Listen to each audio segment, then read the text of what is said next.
저는 강미란입니다. 올해로 56세가 되었죠. 매일 아침 6시 30분에 일어나서 마트로 출근합니다. 계산대 앞에 서서 물건을 찍고 돈을 받는 일, 벌써 3년째 하고 있어요. 오늘도 여느 때와 같이 계산대 4번에 자리를 잡았습니다. 손님들이 하나둘 들어오기 시작했죠. 카트를 끌고 오는 아주머니, 우유 한 팩만 사러 온 직장인, 과자 봉지를 든 아이들. 모두 제게는 그저 지나가는 사람들일 뿐이었어요. 그런데 오늘은 좀 달랐습니다. VIP 고객 감사 행사가 있는 날이었거든요. 평소보다 바빠질 거라는 걸 알고 있었죠. 하지만 이렇게까지 모욕적일 줄은 몰랐습니다. 오전 10시쯤이었을까요? 한수진 지점장이 제 계산대 앞으로 성큼 걸어왔습니다. 뒤에는 정장을 빼입은 VIP 고객들이 따라왔죠. 지점장의 얼굴에는 어김없이 그 특유의 거만한 미소가 걸려 있었어요. 강미란 씨, 잠깐만요. 한수진 지점장의 목소리는 평소보다 더 차갑게 들렸습니다. 저는 손님을 계산하던 손을 멈추고 고개를 들었어요. 네, 지점장님. 어제 마감 정산에서 차액이 나왔던데 혹시 실수하신 거 없으세요? 순간 머리가 하얘졌습니다. 저는 항상 꼼꼼하게 계산하는 편이에요. 실수할 리가 없었죠. 하지만 한수진 지점장의 표정을 보니 이미 결론은 정해진 것 같았습니다. 실수라니요? 저는 항상 정확히 계산하는데. 아니면 뭐예요? 돈이 저절로 날아갔다고 할 건가요? VIP 고객들이 웅성거리기 시작했습니다. 시선이 집중되는 게 느껴졌어요. 얼굴이 화끈거렸죠. 20년 전 시댁에서 똑같은 시선을 받았던 기억이 떠올랐습니다. 지점장님, 저는 정말 됐어요. 오늘 VIP 고객분들 앞에서 이런 일이 생겨서 정말 죄송합니다. 한수진 지점장이 VIP 고객들을 향해 고개를 숙였습니다. 그러고는 저를 향해 날카로운 눈빛을 보냈죠. 강미란 씨 급여에서 차액 공제하겠습니다. 앞으로는 더 조심하세요. 하지만 저는 실수한 게 그만하세요. 고객분들께 폐만 끼치지 말고. 그 순간이었습니다. 화가 치밀어 올랐어요. 하지만 참았죠. 지금은 아직 때가 아니니까요. 대신 계산대 아래 서랍을 살짝 열었습니다. 항상 그곳에 보관하는 중요한 서류를 확인하려고요. 서류가 눈에 들어왔습니다. 주식회사 대한마트 주주 명단이라는 제목이 선명했죠. 그리고 맨 위에 적힌 이름. 강미란 마이너스 지분율 51%. 저는 서랍을 조용히 닫았습니다. 그리고 한수진 지점장을 바라봤어요. 아직 모르겠죠? 당신이 지금 누구에게 말하고 있는지, 이 마트의 진짜 주인이 누구인지. 알겠습니다, 지점장님. 저는 최대한 차분한 목소리로 대답했습니다. VIP 고객들이 하나둘 자리를 떠났죠. 한수진 지점장도 만족스러운 표정으로 돌아갔고요. 하지만 저는 알고 있었습니다. 이 모든 게 계획의 일부라는 걸. 3년 전 이 마트에 계산원으로 들어온 이유가 따로 있다는 걸요. 점심시간이 되자 저는 휴게실로 향했습니다. 동료들이 도시락을 먹고 있었어요. 저는 구석자리에 앉아서 김밥을 꺼냈죠. 미란 언니, 괜찮아요? 아까 지점장님이 너무했어요. 김은정 사원이 걱정스러운 표정으로 말했습니다. 착한 아이죠. 아직 20대 초반인데 이런 일터에서 눈치를 보며 살아야 한다니. 괜찮아. 그냥 일하다 보면 이런 일도 있는 거지. 그래도 너무 심한 거 아니에요? 언니는 항상 정확하게 계산하시는데. 다른 동료들도 고개를 끄덕였습니다. 모두들 한수진 지점장의 갑질에 지쳐 있다는 걸 알 수 있었어요. 하지만 아무도 감히 대들지는 못하죠. 생계가 걸린 일이니까요. 참고 견뎌야지. 우리 같은 사람이 어디서 뭘 할 수 있겠어. 저는 일부러 체념하는 듯한 목소리로 말했습니다. 아직은 평범한 계산원 강미란으로 남아있어야 하니까요. 하지만 속마음은 달랐습니다. 한수진 지점장, 당신이 지금까지 해온 갑질들을 저는 다 기억하고 있어요. 직원들을 괴롭히고 부당한 업무를 떠넘기고 심지어 매출까지 조작한 것도 알고 있죠. 오후가 되자 손님들이 몰렸습니다. 퇴근길 장보기 러시가 시작된 거죠. 저는 묵묵히 계산대를 지켰어요. 바코드를 찍고 금액을 말하고 거스름돈을 건네주고 반복되는 일상이었습니다. 그런데 오후 5시쯤 익숙한 얼굴이 제 계산대 앞에 나타났어요. 정장을 입은 중년 남성. 장바구니에는 라면 몇 개와 우유가 들어 있었죠. 이정호였습니다. 제 전남편이자 현재 이 마트 본사의 사장이요. 심장이 쿵쾅거리기 시작했습니다. 하지만 표정 관리는 철저히 했어요. 이정호는 저를 전혀 알아보지 못하는 것 같았죠. 20년이라는 세월이 사람을 많이 바꿔놓는다더니 정말 그런가 봅니다. 어서 오세요. 저는 평소와 똑같은 목소리로 인사했습니다. 이정우는 고개도 제대로 들지 않고 스마트폰만 들여다보고 있었어요. 여전히 오만하기 그지없었죠. 라면을 스캔했습니다. B- 하는 소리가 들렸어요. 우유도 찍었죠. B-. 그 소리를 들으며 생각했습니다. 당신이 20년 전 저에게서 빼앗은 모든 것들을, 그리고 지금 제가 되찾아 놓은 것들을요. 총 4,800원입니다. 이정호가 카드를 내밀었습니다. 저는 단말기에 카드를 넣고 결제를 진행했어요. 그의 손가락에는 여전히 결혼 반지가 끼워져 있었죠. 저와 이혼한 후 재혼했다고 들었습니다. 결제가 완료되자 이정호는 물건을 들고 그냥 가버렸어요. 인사도 없이요. 저는 그의 뒷모습을 바라봤습니다. 여전히 거만하고 자신만만해 보였죠. 하지만 곧 알게 될 겁니다.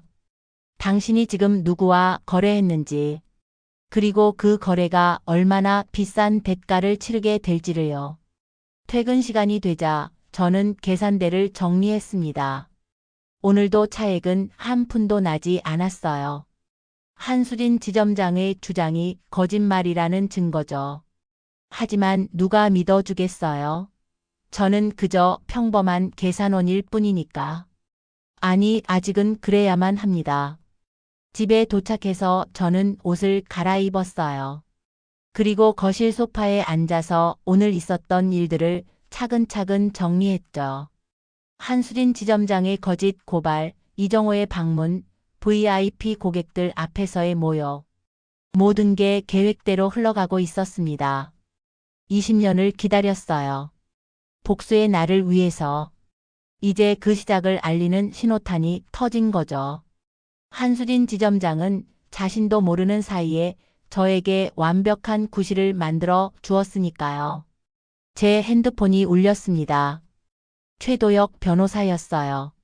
미란 씨, 오늘 어떻게 되었나요? 계획대로예요. 이제 다음 단계로 넘어가면 될 것 같습니다. 그럼 내일 만나서 자세한 얘기를 해요. 전화를 끊고 저는 창밖을 바라봤습니다.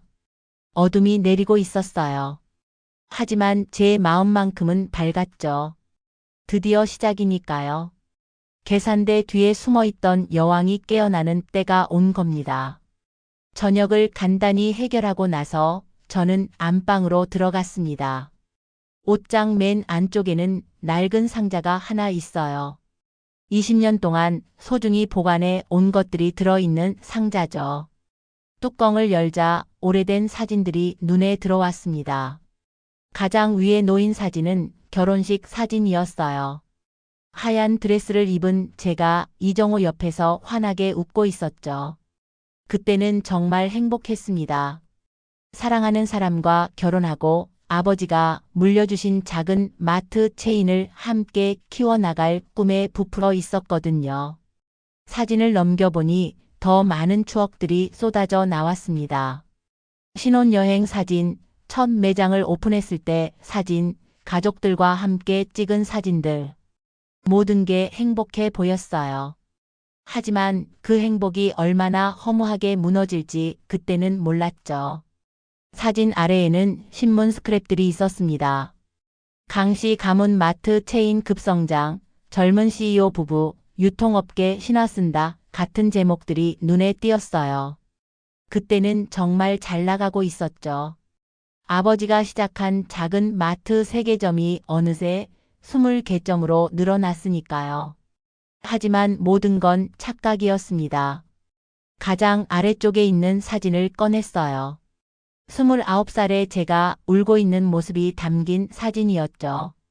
이정호가 이혼 서류를 들이밀던 날 누군가 찍은 사진이었습니다. 그날을 기억합니다. 너무나 선명하게요. 미란아, 우리 이혼하자. 이정호가 갑자기 던진 말이었어요. 저는 처음에 농담인 줄 알았죠. 무슨 소리야? 갑자기 왜 그래? 농담이 아니야. 진심이야. 그의 표정이 너무 진지했어요. 저는 무릎이 풀리는 걸 느꼈죠. 왜? 왜 갑자기? 무슨 일이 있었어? 별거 아니야. 그냥 이제 지겹다는 거지. 지겹다. 그 한마디가 제 마음을 찢어 놓았어요. 5년간의 결혼 생활이 그에게는 그저 지겨운 일상이었던 거죠. 정호야, 무슨 일이든 우리가 함께 해결할 수 있어. 갑자기 이혼이 무슨. 이미 변호사와 상의했어. 서류도 준비되어 있고. 그때 깨달았습니다. 이건 충동적인 결정이 아니라는 걸. 계획된 일이었던 거예요. 회사는 어떻게 할 건데? 우리가 함께 키운 회사인데. 그건 내가 걱정할 일이 아니야. 경영은 원래 내가 다 했잖아. 하지만 지분? 그것도 정리될 거야. 무슨 말인지 이해할 수 없었어요. 제가 아버지로부터 물려받은 지분이 51%였거든요. 법적으로는 제가 대표이사였죠.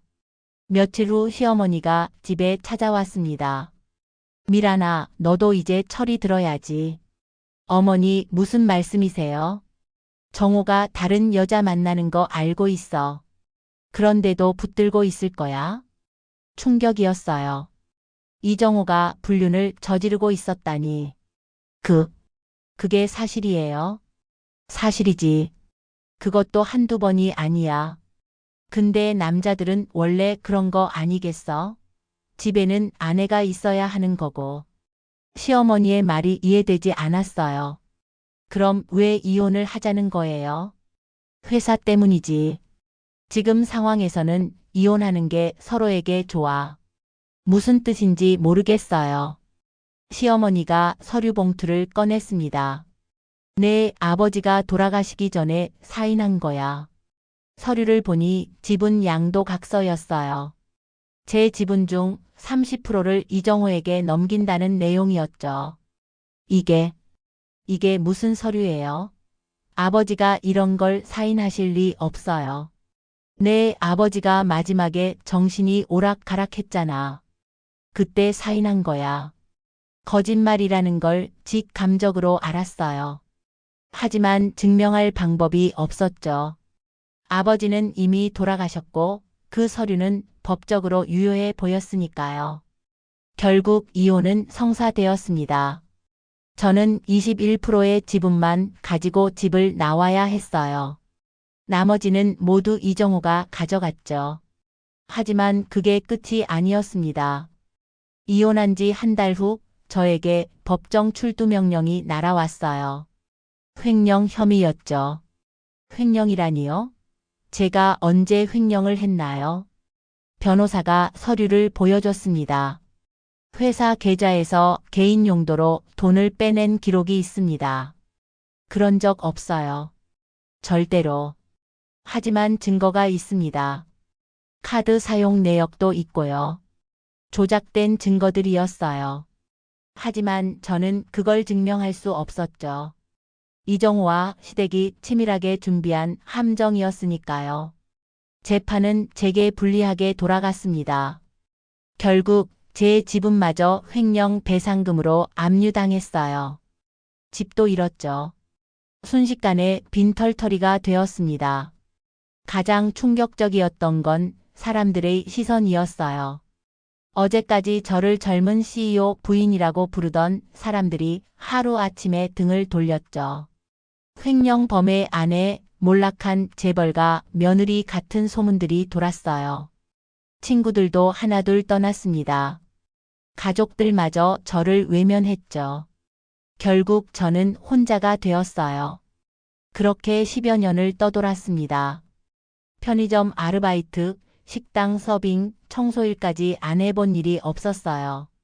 하루하루 버텨나가는 게 전부였죠. 하지만 포기하지 않았습니다. 언젠가는 진실을 밝히고 복수하리라 다짐했어요. 그래서 틈틈이 돈을 모았죠. 조금씩, 아주 조금씩이지만요. 15년이 지난 후 기회가 왔습니다. 이정호가 회사를 주식회사로 전환하면서 지분을 일반에게 매각한 거예요. 저는 그때부터 본격적으로 움직이기 시작했죠. 처음에는 1%씩 사들였습니다. 다른 사람 명의로요. 누구도 알 수 없도록 철저히 비밀을 유지했어요. 그렇게 5년에 걸쳐 51%까지 확보했죠. 그리고 3년 전 이 마트에 계산원으로 들어왔습니다. 적을 가까이에서 관찰하기 위해서였어요.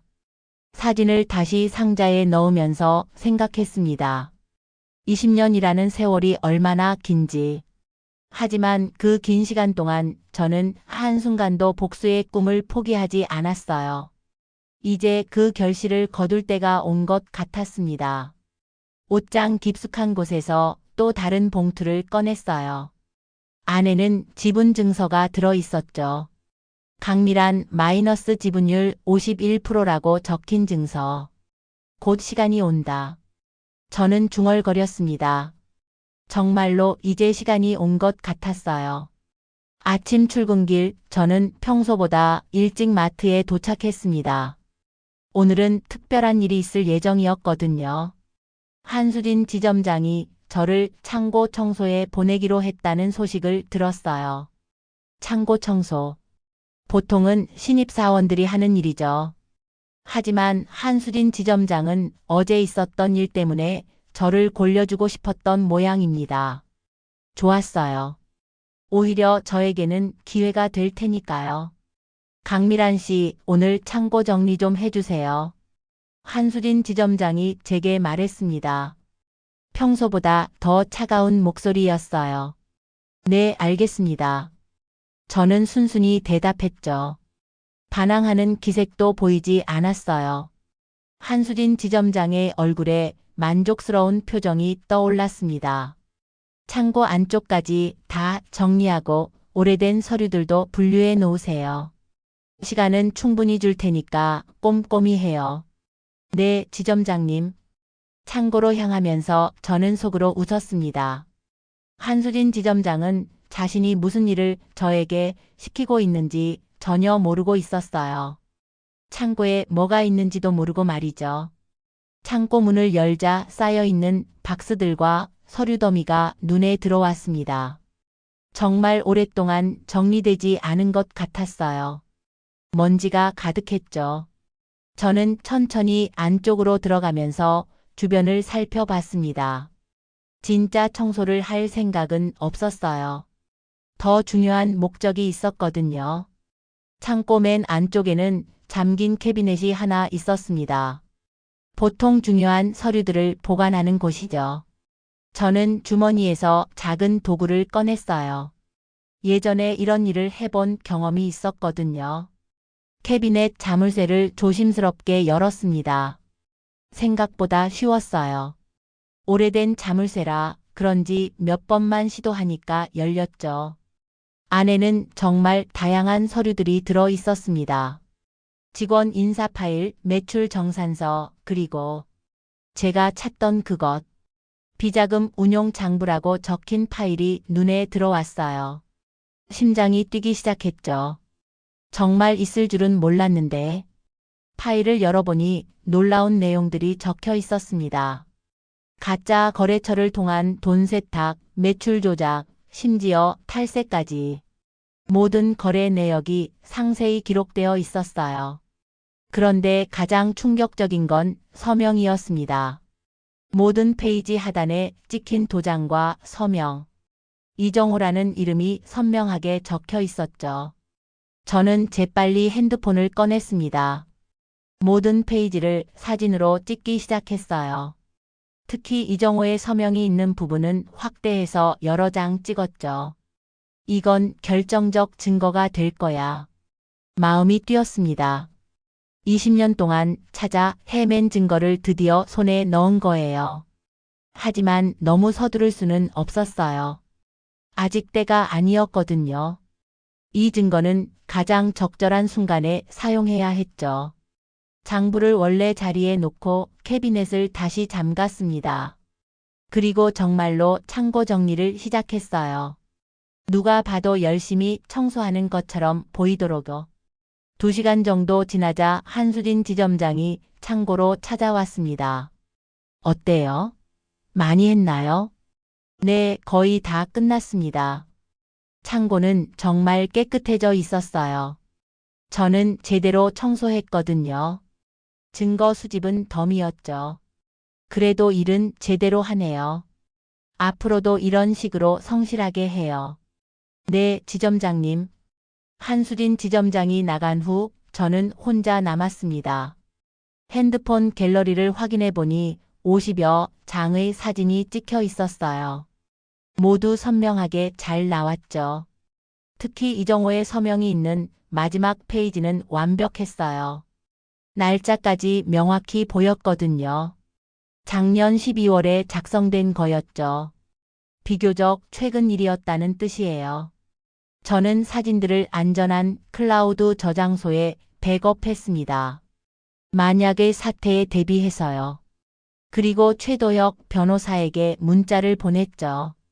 중요한 자료를 확보했습니다. 오늘 저녁에 만나요. 답장은 금세 왔어요. 알겠습니다. 조심하세요. 창고에서 나와 다시 계산대로 돌아갔습니다. 동료들이 궁금한 표정으로 저를 바라봤어요. 언니, 창고 정리 어땠어요? 너무 힘들지 않았어요? 김은정 사원이 걱정스럽게 물었습니다. 괜찮아. 생각보다 할 만했어. 지점장님이 너무 심하세요. 왜 언니만 그런 일 시키는지. 다른 동료들도 고개를 끄덕였어요. 모두들 한수진 지점장의 편파적인 처우에 불만을 가지고 있었죠. 그냥 참아야지. 어차피 우리가 뭘 할 수 있겠어. 저는 일부러 포기한 듯한 목소리로 말했습니다. 아직은 평범한 계산원으로 남아 있어야 했으니까요.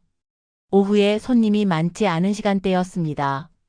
저는 계산대에 앉아서 오늘 확보한 증거에 대해 생각해 봤어요. 비자금 운용 장부.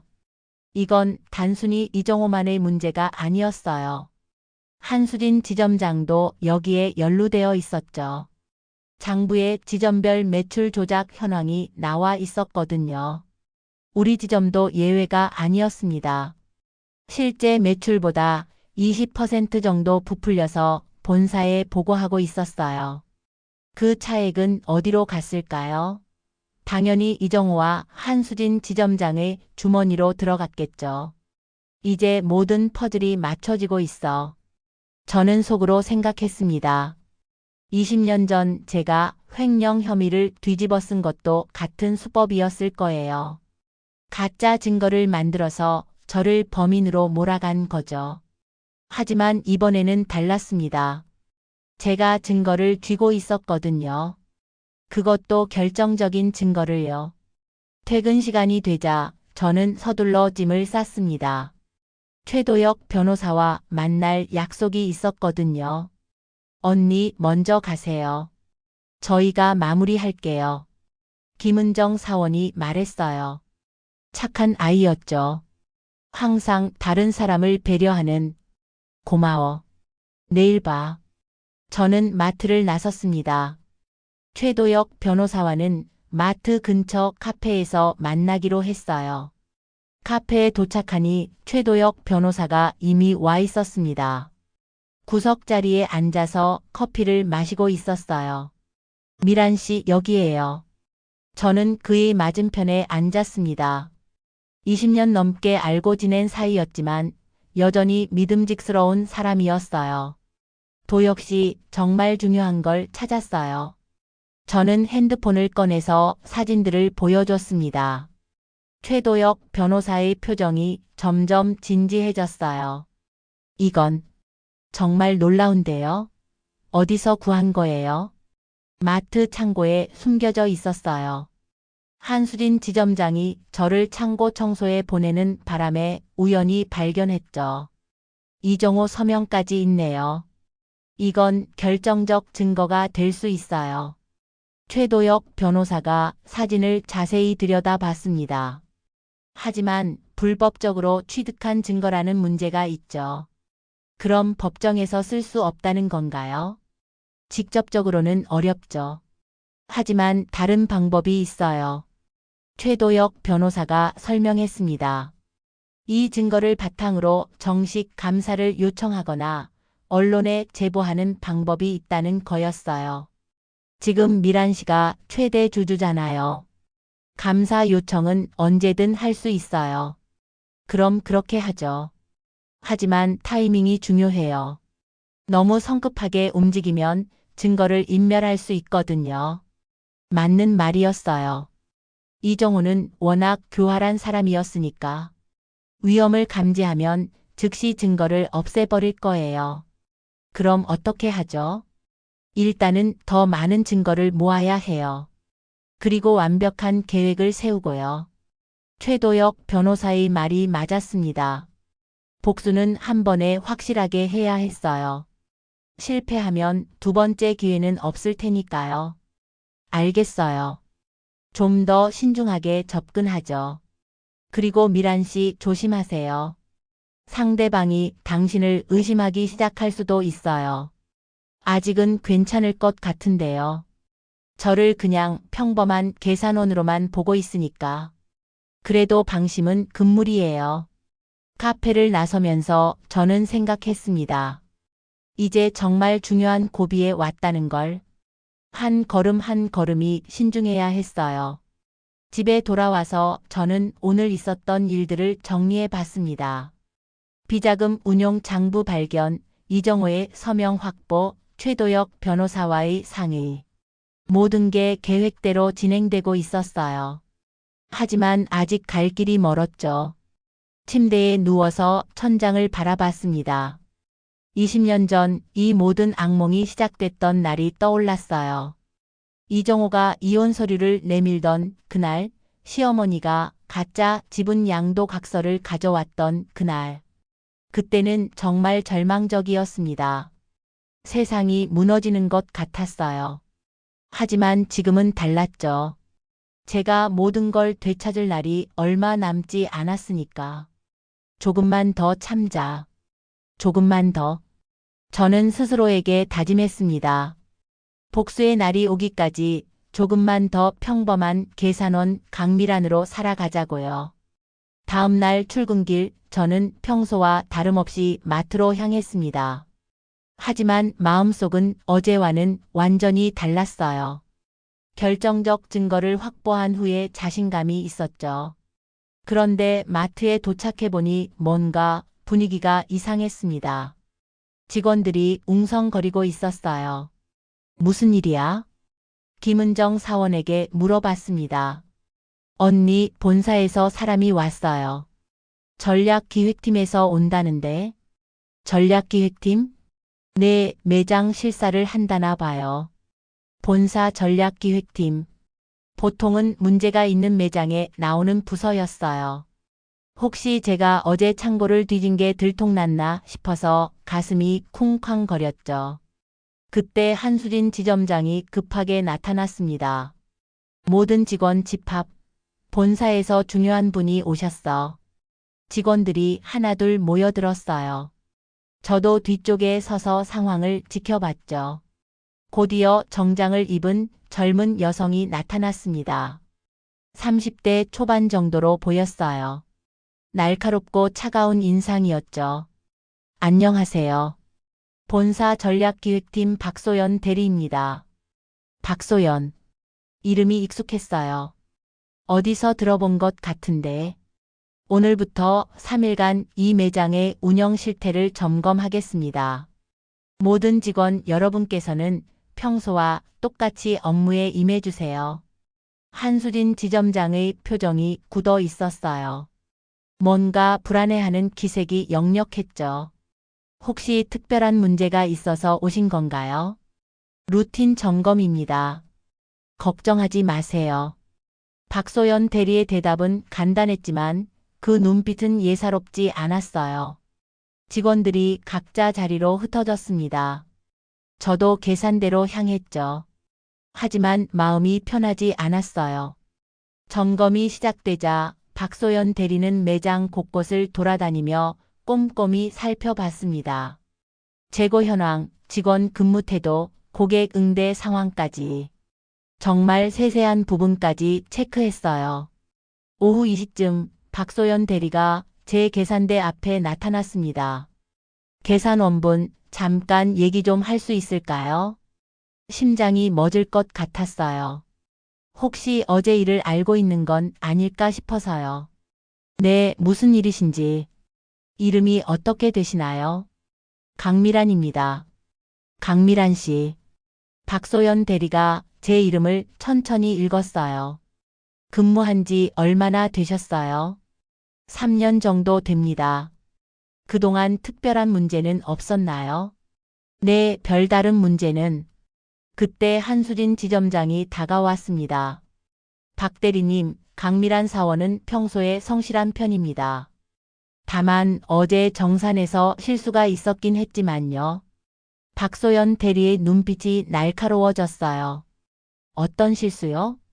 계산 차액이 발생했었거든요. 본인은 부인하고 있지만 저는 화가 났지만 참았습니다. 아직은 조용히 있어야 할 때였으니까요. 흥미롭네요. 정산 기록을 볼 수 있을까요? 물론이죠. 한수진 지점장이 서류를 가져왔어요. 그런데 박소연 대리가 서류를 보는 표정이 이상했어요. 뭔가를 의심하는 것 같았죠. 이상하네요. 차액이 발생했다면서 정작 기록에는 문제가 없어 보이는데요. 그러니까 한수진 지점장이 당황하기 시작했어요. 혹시 거짓 고발은 아니었나요? 아닙니다. 분명히 정확한 증거 없이 직원을 문책하는 것은 부당 노동행위에 해당할 수 있습니다. 박소연 대리의 말에 한수진 지점장의 얼굴이 새파래졌어요. 저는 속으로 놀랐습니다. 박소연 대리가 저를 감싸고 있는 거였어요. 왜 그러는 걸까요? 강미란 씨, 잠깐 개인적으로 얘기할 수 있을까요? 네. 박소연 대리가 저를 매장 뒤쪽 사무실로 데려갔습니다. 문을 닫더니 조용히 말했어요. 어제 창고에서 뭘 하셨나요? 결국 들통났구나. 저는 각오를 단단히 했어요. 청소를 했습니다. 청소만요? 네. 박소연 대리가 핸드폰을 꺼냈어요. 그리고 어떤 사진을 보여줬죠. 제가 어제 창고에서 찍은 비자금 운용 장부 사진이었습니다.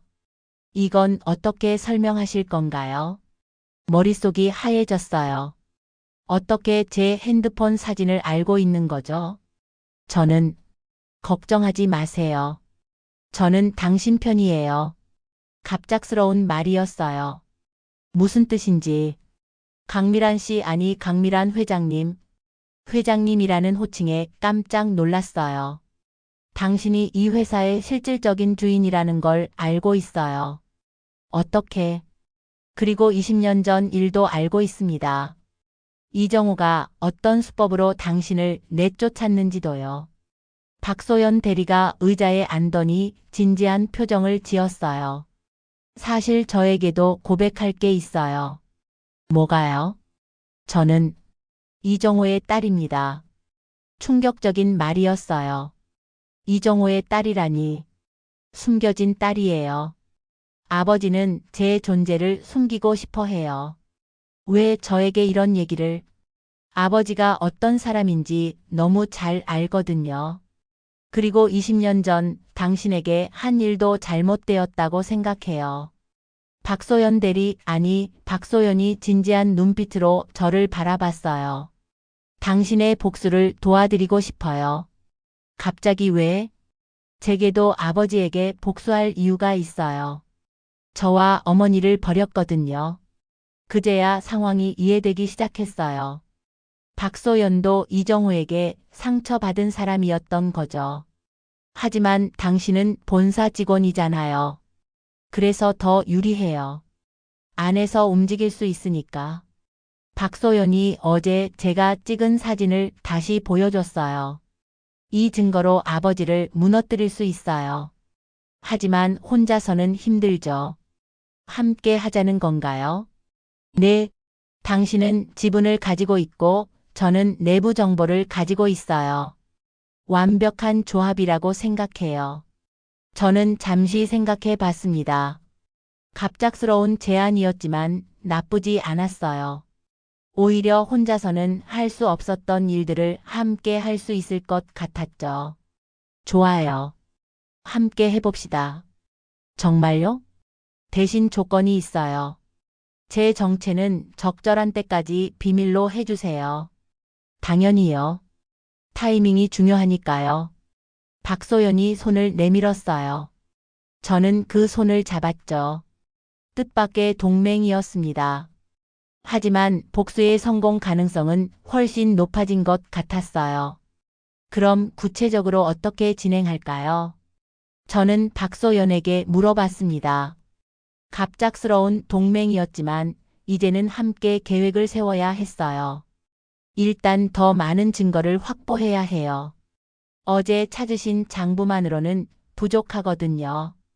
어떤 증거가 더 필요한가요? 실제 거래 내역, 계좌 이체 기록, 그리고 다른 공범들의 증언까지 완벽하게 포위망을 만들어야 해요. 박소연의 말이 일리가 있었어요. 하나의 증거만으로는 이정호 같은 교활한 사람을 넘어뜨리기 어려웠죠. 제가 본사에 있으니까 더 많은 자료에 접근할 수 있어요. 특히 회계팀 자료들을요. 위험하지 않을까요? 괜찮아요. 제가 전략기획팀이라서 감사 업무를 하는 게 자연스러우거든요. 그때 사무실 문이 노크되었어요. 박 대리님, 점검은 어떻게 되어가고 있나요? 한수진 지점장의 목소리였습니다. 잠깐만요. 박소연이 문을 열었어요. 별다른 문제는 없습니다. 다만 몇 가지 확인할 게 더 있어서요. 아, 네. 필요한 게 있으시면 언제든 말씀해 주세요. 그럼 내일 아침에 지점장님과 개별 면담 시간을 가져볼까요? 한수진 지점장의 얼굴이 굳었어요. 면담이요? 혹시 뭔가 문제가? 루틴입니다. 걱정 마세요. 박소연의 미소는 차가웠어요. 이미 한수진 지점장을 타겟으로 잡은 것 같았죠.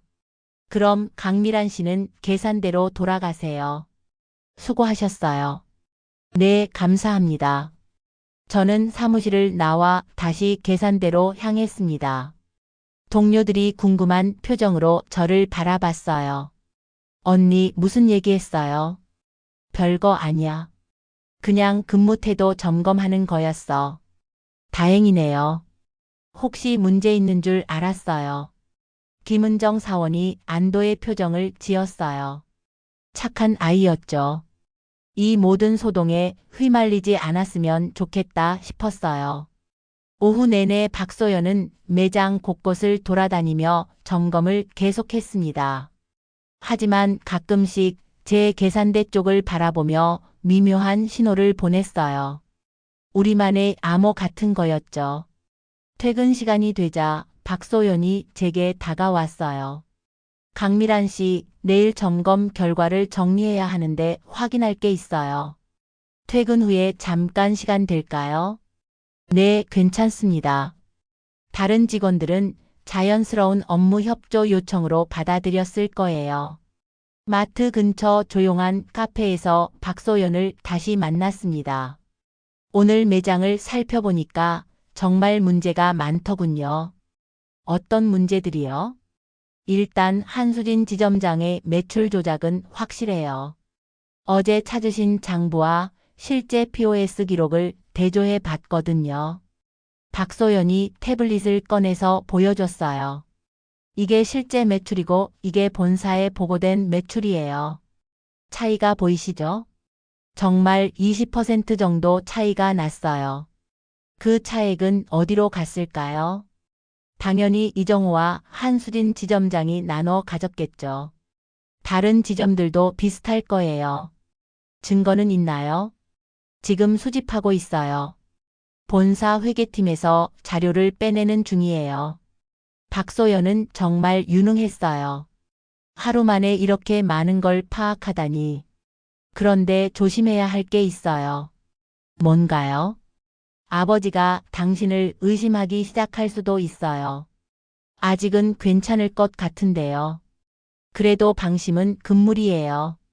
아버지는 정말 교활한 사람이거든요. 박소연의 목소리에 경험에서 우러나온 쓸쓸함이 묻어 있었어요. 소연 씨는 왜 아버지와 사이가 나빠진 건가요? 저희 어머니가 아버지의 첫사랑이었어요. 하지만 아버지는 출세를 위해 어머니를 버리고 당신과 결혼했죠.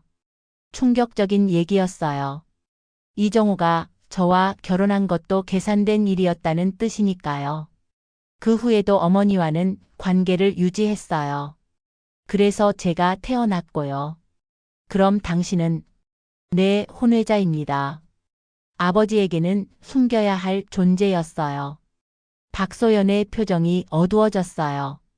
어머니가 돌아가시고 나서야 아버지가 저를 인정했어요. 하지만 여전히 공식적으로는 숨기고 있죠. 그래서 복수하고 싶은 거군요. 네, 저도 아버지에게 배신당한 사람이에요. 당신과 비슷하죠. 우리는 서로를 이해할 수 있었어요. 같은 사람에게 상처받았으니까요. 그럼 본격적으로 계획을 세워봅시다. 박소연이 노트를 꺼냈어요. 일단 지분 확보는 끝났으니까 이제 증거 수집에 집중해야 해요. 어떤 순서로 진행할까요? 먼저 회계 자료를 완벽하게 확보하고 그 다음에 다른 지점장들의 증언을 받아내야 해요. 다른 지점장들이 협조할까요? 협조할 수밖에 없게 만들 거예요. 박소연의 눈빛이 날카로워졌어요. 정말 이정호의 딸다웠죠. 그리고 마지막에는 주총에서 모든 걸 공개하는 거예요. 주총이요? 네, 가장 많은 사람들이 모이는 자리잖아요. 그리고 당신이 최대 주주라는 것도 그때 공개하고요. 완벽한 계획이었어요. 하지만 위험도 컸죠. 실패하면 어떻게 되나요? 실패는 없어요. 반드시 성공시킬 거거든요. 박소연의 자신감이 저에게도 전해졌어요. 알겠어요. 함께 해봅시다. 집에 돌아와서 저는 오늘 있었던 일들을 정리해 봤습니다. 뜻밖의 동맹을 얻었고 구체적인 계획도 세웠어요.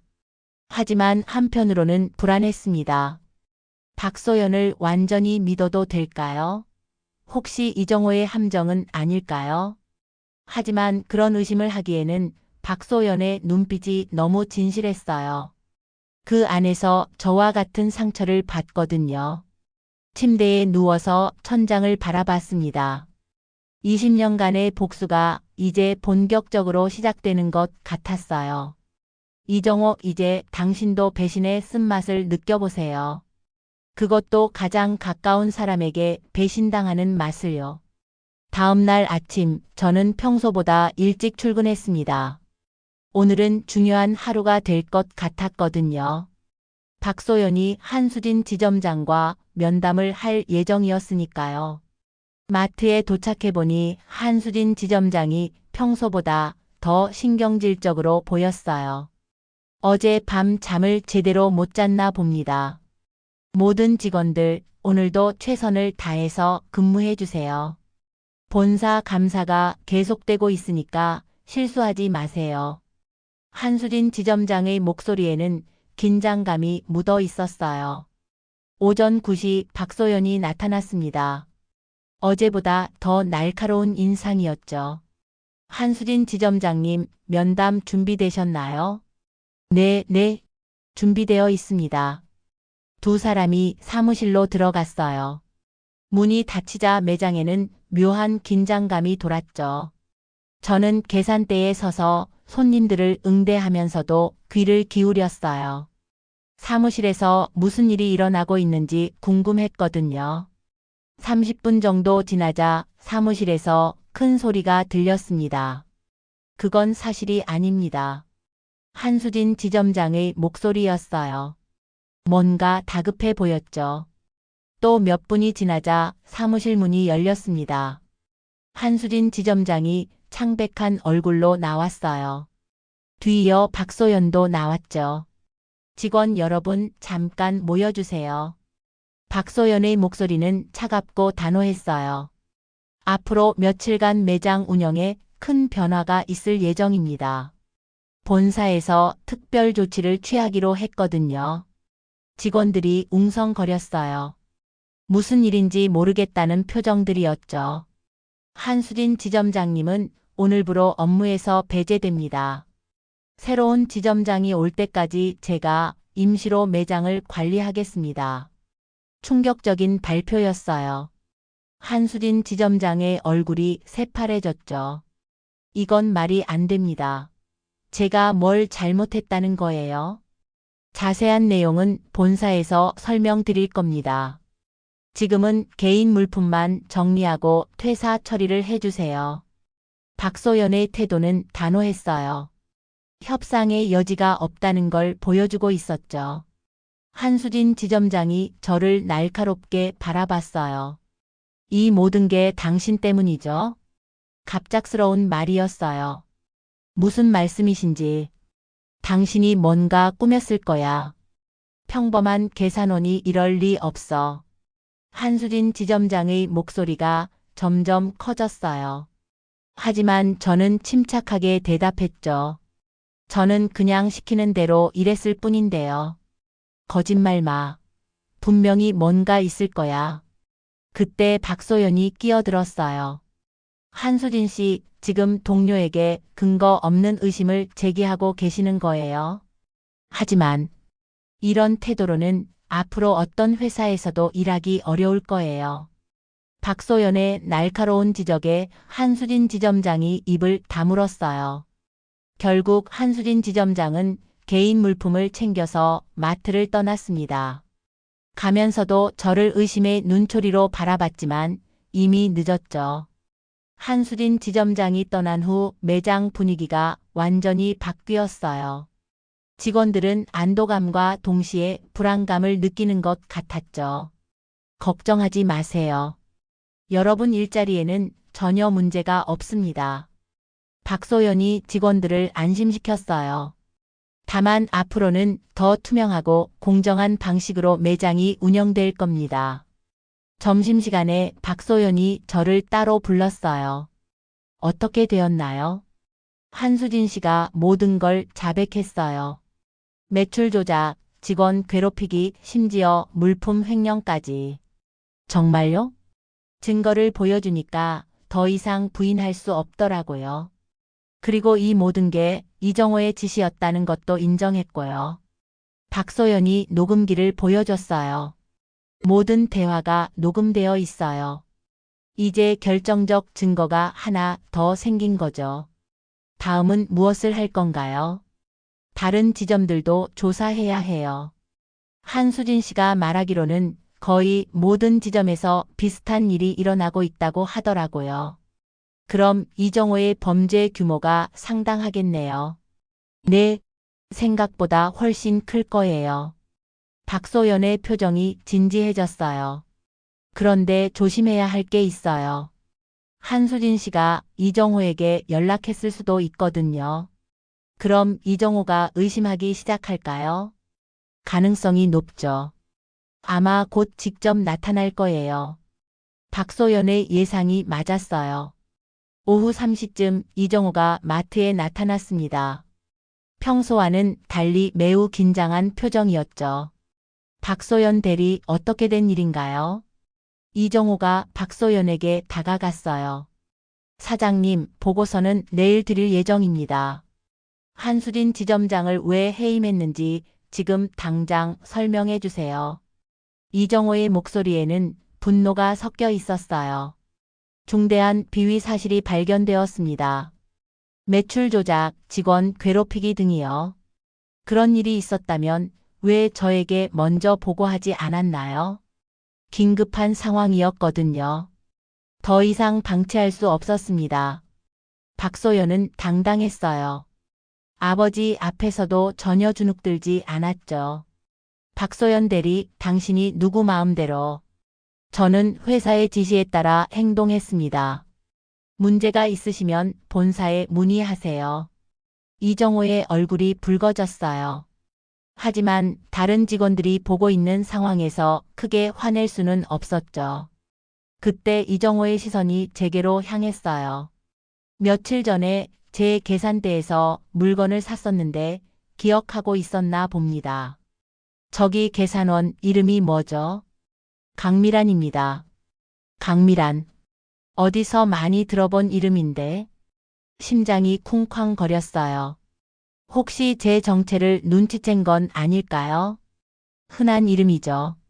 저는 최대한 자연스럽게 대답했어요.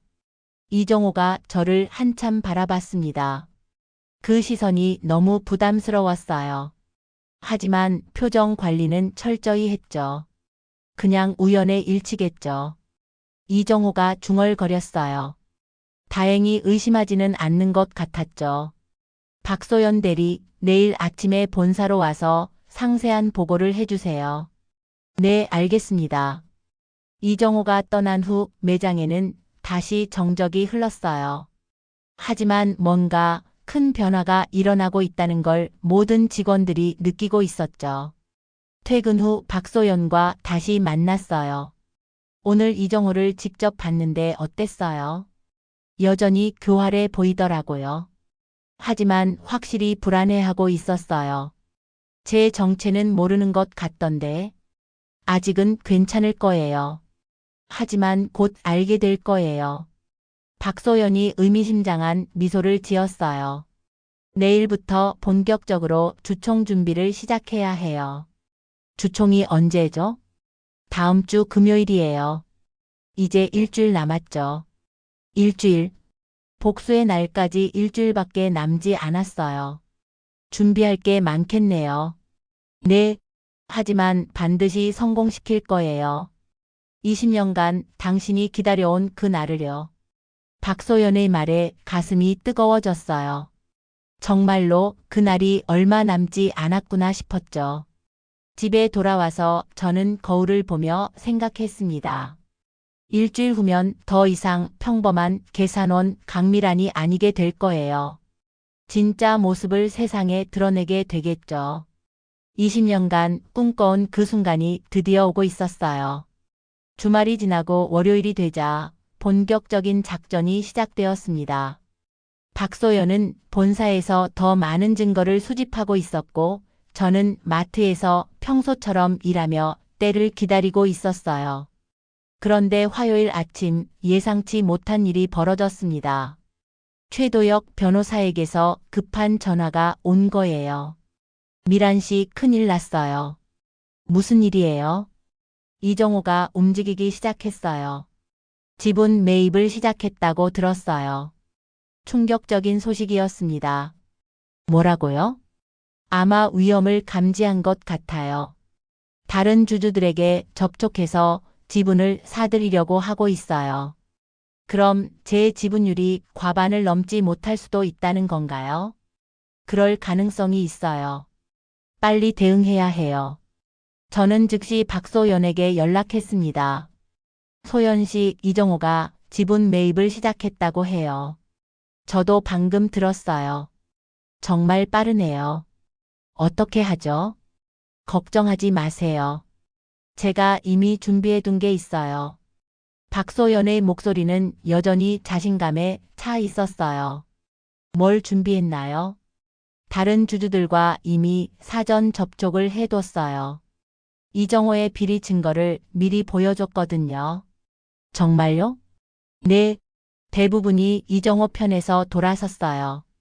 이제 당신 편이죠. 박소연은 정말 치밀했어요. 저보다 한 발 앞서 생각하고 있었던 거죠. 수요일 오후 이정호가 다시 마트에 나타났습니다. 이번에는 정장을 완벽하게 차려입고 왔어요. 뭔가 중요한 발표를 하려는 것 같았죠. 모든 직원 집합. 이정호의 목소리가 매장에 울려 퍼졌어요. 직원들이 하나둘 모여들었습니다. 저도 뒤쪽에 서서 상황을 지켜봤죠. 여러분, 중요한 발표가 있습니다. 이정호가 의기양양한 표정으로 말했어요. 최근 이 매장에 문제가 많다는 보고를 받았습니다. 그래서 특단의 조치를 취하기로 했어요. 무슨 말을 하려는 걸까요? 앞으로 이 매장은 완전히 새롭게 운영됩니다. 기존 직원 중 일부는 교체될 예정이고요. 직원들이 웅성거리기 시작했어요. 불안해하는 기색이 역력했죠. 특히 최근에 문제를 일으킨 직원들은 즉시 해고 조치하겠습니다. 이정호의 시선이 저에게로 향했어요. 강미란 씨, 앞으로 나오세요. 심장이 멎을 뻔했어요. 하지만 침착함을 유지했죠. 네, 저는 앞으로 걸어 나갔습니다. 당신이 최근 매장에 혼란을 일으킨 주범이라고 들었어요. 무슨 말씀이신지 모르겠습니다. 한수진 전 지점장이 모든 걸 말했어요. 당신이 뭔가 꾸며서 그분을 해임시켰다고. 거짓말이었어요. 하지만 이정호는 확신에 차서 말하고 있었죠. 저는 그냥 시키는 대로 일했을 뿐입니다. 그래요? 그럼 이건 어떻게 설명할 건가요? 이정호가 서류 봉투를 꺼냈어요. 안에서 사진들이 나왔죠. 제가 창고에서 비자금 운용 장부를 찍은 사진들이었어요. 당신이 무단으로 회사 기밀을 촬영한 증거예요. 어떻게 제 핸드폰 사진을 구했을까요? 하지만 중요한 건 그게 아니었어요. 이제 정체를 드러낼 때가 온 것 같네요. 저는 침착하게 말했습니다. 정체라니 무슨 소리예요? 이정호 씨, 정말 저를 모르겠어요? 저는 이정호의 눈을 똑바로 바라봤어요. 당신이 20년 전에 버린 아내 말이에요. 이정호의 얼굴이 새파래졌어요. 뭐라고? 강미란입니다. 당신의 전처. 매장에 있던 모든 사람들이 숨을 죽였어요. 말도 안 돼. 강미란은 죽었다고 생각했나요? 아니면 영원히 바닥에서 기어다닐 거라고 생각했나요? 이정호가 뒤로 한 걸음 물러섰어요. 당신이 정말 미란이야? 네, 맞아요. 20년 동안 복수의 날을 기다린 강미란이에요. 그때 박소연이 나타났습니다. 손에는 두꺼운 서류 뭉치를 들고 있었어요. 사장님, 아니 이정호 씨. 이제 게임이 끝났어요. 소연아, 너까지. 저는 처음부터 어머니 편이었어요. 그리고 이제는 강미란 회장님 편이에요. 회장이라고? 이정호가 어리둥절해 했어요. 네, 강미란 회장님이에요. 이 회사 최대 주주이시거든요. 박소연이 서류를 보여줬어요. 주주 명단이었죠. 강미란 마이너스 지분율 51%. 이정호의 다리가 휘청거렸어요. 어떻게 그럴 수가. 20년 동안 차근차근 준비했어요. 당신이 저에게서 빼앗은 모든 걸 되찾기 위해서. 저는 계산대 아래 서랍을 열었어요. 그리고 지분 증서를 꺼냈죠. 이게 진짜 주인이 누구인지 보여주는 증거예요. 직원들이 웅성거렸어요. 평범한 계산원이라고 생각했던 제가 사실은 회사 주인이었다니. 하지만 그 지분은 내 거가 아니야. 이정호가 마지막 발악을 했어요. 20년 전에 내 아버지가 나에게 넘긴 거야. 거짓말이죠. 박소연이 끼어들었어요. 아버지, 이제 그만하세요. 모든 증거가 다 나왔어요. 박소연이 또 다른 서류를 꺼냈어요. 아버지가 20년 전에 위조한 지분 양도각서, 가짜 횡령 증거들, 그리고 최근에 비자금 운용까지. 모든 게 여기 있어요. 그건. 그리고 다른 지점장들의 증언도 확보했어요. 모두 아버지의 지시로 매출을 조작했다고 증언했거든요. 이정호가 완전히 무너졌어요. 더 이상 변명할 여지가 없었죠. 게다가 검찰에도 이미 고발했어요. 곧 수사가 시작될 거예요. 그때 마트 밖에서 사이렌 소리가 들렸어요. 경찰차가 도착한 거였죠. 이정호 씨 횡령과 배임 혐의로 체포합니다. 경찰관들이 들어와서 이정호에게 수갑을 채웠어요. 이건 함정이야. 모든 게 조작된 거야. 이정호가 소리쳤지만 소용없었어요. 미란아, 너 이렇게까지 할 거였어? 마지막으로 저를 바라보며 이정호가 말했어요. 20년 전에 당신이 저에게 한 일을 생각해 보세요. 저는 차분하게 대답했어요. 당신도 똑같은 배신의 쓴맛을 느껴보세요. 이정호가 경찰차에 실려갔어요. 그 모습을 보며 저는 복잡한 감정에 휩싸였죠. 복수는 달성했지만 왠지 모를 공허함도 느껴졌어요. 언니, 아니 회장님? 김은정 사원이 조심스럽게 다가왔어요. 그냥 언니라고 불러도 돼. 나는 여전히 너희와 함께 일하고 싶거든. 직원들의 얼굴에 안도의 표정이 떠올랐어요. 정말요? 우리 일자리는 안전한 건가요? 당연하지. 오히려 더 좋은 환경에서 일할 수 있을 거야. 박소연이 제 옆에 와서 말했어요. 이제 회사를 완전히 새롭게 만들어 보죠. 좋은 생각이에요. 한 달 후 저는 정식으로 대한마트 회장직을 맡았습니다. 첫 번째 이사회에서 여러 가지 혁신적인 정책들을 발표했어요. 가장 먼저 한 일은 직원들의 처우 개선이었습니다. 급여 인상, 복리후생 확충, 그리고 무엇보다 수평적인 조직 문화 만들기였죠. 앞으로는 모든 직원이 존중받는 회사를 만들겠습니다. 이사회에서 제가 한 말이었어요. 박소연은 전략기획본부장으로 승진했습니다. 그녀의 능력이면 충분히 감당할 수 있는 자리였어요. 미란 회장님, 정말 감사해요. 저에게 새로운 기회를 주셔서. 고마워요, 소연 씨. 당신이 없었다면 이 복수는 불가능했을 거예요. 우리는 서로를 이해하는 좋은 파트너가 되었어요. 이정호는 결국 징역 5년을 선고받았습니다. 횡령, 배임, 문서위조 등 여러 죄목이 인정되었거든요. 한수린 전 지점장도 징역 2년을 받았고요. 법정에서 판결을 듣는 이정호의 모습을 보며 저는 생각했어요. 복수는 끝났지만 이제는 앞으로 나아갈 때라고. 가장 보람 있었던 일은 직원들이 진짜 행복해하는 모습을 보는 것이었어요. 회장님, 정말 달라졌어요. 이제 출근하는 게 즐거워요. 김은정 사원이 말했을 때 정말 뿌듯했죠. 6개월 후 회사는 완전히 새로운 모습으로 거듭났습니다. 매출도 늘고 직원 만족도도 높아졌어요. 무엇보다 정직하고 투명한 경영을 하고 있다는 자부심이 있었죠. 어느 날 저녁, 예전에 계산원으로 일했던 그 매장을 혼자 둘러봤습니다.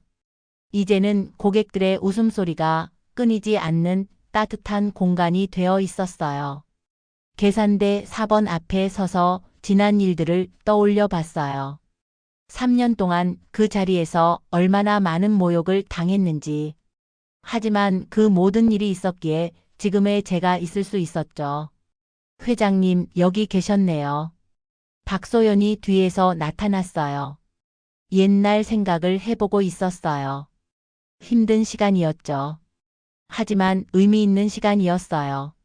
그 경험이 있었기에 직원들의 마음을 이해할 수 있게 되었으니까. 박소연이 미소 지었어요. 앞으로도 이런 마음 잃지 마세요. 그럴게요. 집에 돌아와서 저는 20년 전 사진들을 다시 꺼내 봤어요. 하지만 이제는 슬픈 마음이 들지 않았어요. 오히려 감사한 마음이 들었죠. 그 시절의 고통이 저를 더 강하게 만들었으니까요. 옷장 깊숙이 보관되어 있던 지분 증서도 꺼냈어요. 이제는 더 이상 복수의 상징이 아니었어요. 새로운 시작의 증표였죠. 이제 정말 끝났다. 저는 중얼거렸어요. 20년간의 길고 긴 여정이 마침내 끝난 거였어요. 창밖으로 새벽이 밝아오고 있었습니다. 새로운 하루, 새로운 시작이었죠. 계산대 뒤에 숨어있던 여왕은 이제 진짜 여왕이 되었어요. 하지만 복수를 위한 차가운 여왕이 아니라 사람들을 보듬어주는 따뜻한 여왕으로 말이에요. 며칠 후 전 직원이 참석한 가운데 소규모 파티가 열렸습니다. 회사 창립 기념일을 맞아 새로운 출발을 축하하는 자리였어요. 여러분 정말 고생 많으셨어요. 저는 직원들 앞에서 진심으로 인사했어요. 앞으로도 함께 더 좋은 회사를 만들어 나가요. 직원들의 박수 소리가 울려 퍼졌어요. 진심 어린 박수였죠. 김은정 사원이 꽃다발을 들고 나왔어요. 회장님, 저희가 준비한 작은 선물이에요. 고마워요. 정말 고마워. 꽃다발을 받으며 저는 눈물이 날 뻔했어요. 이런 따뜻함을 느낀 게 얼마만인지. 파티가 끝나고 집에 돌아온 저는 거울 앞에 섰어요. 거울 속의 제 모습은 3년 전과는 완전히 달랐어요. 복수심에 불타던 차가운 눈빛 대신 따뜻함과 여유가 묻어나고 있었거든요. 이제 진짜 행복해졌구나. 저는 거울 속에 제게 말했어요. 복수는 끝났지만 더 소중한 것을 얻었어요. 진정한 동료들, 의미 있는 일, 그리고 무엇보다 내면의 평화를요. 20년간 꿈꾸던 복수보다 더 값진 것들이었습니다. 최도혁 변호사에게서 전화가 왔어요. 미란 씨, 모든 법적 절차가 끝났어요. 이제 정말로 모든 게 정리되었네요. 고마웠어요, 도혁 씨. 당신 도움 없었다면 불가능했을 거예요. 천만에요. 당신이 받을 만한 걸 되찾은 거죠. 이제 정말 새로운 인생을 시작할 수 있겠어요. 그러게요. 앞으로는 행복한 일들만 가득하길 바라요.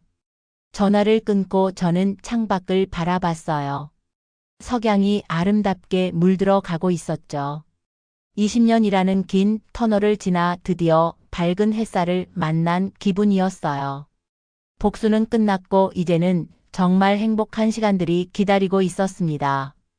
계산대 뒤의 여왕은 이제 모든 사람들을 따뜻하게 품어주는 진짜 여왕이 되었어요.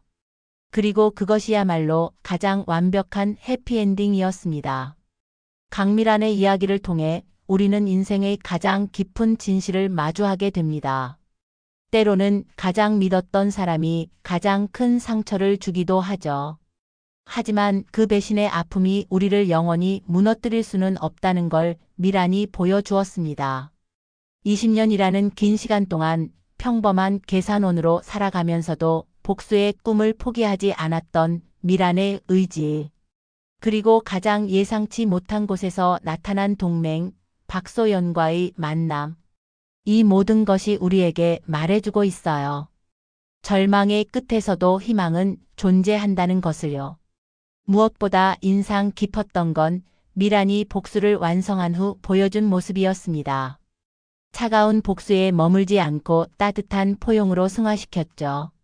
진정한 승리는 상대방을 무너뜨리는 것이 아니라 자신이 더 나은 사람이 되는 것임을 깨달았기 때문입니다. 계산대 뒤에 숨어있던 여왕이 진짜 여왕이 되기까지의 여정. 그것은 단순한 복수 이야기가 아니라 한 사람의 성장과 치유의 이야기였어요.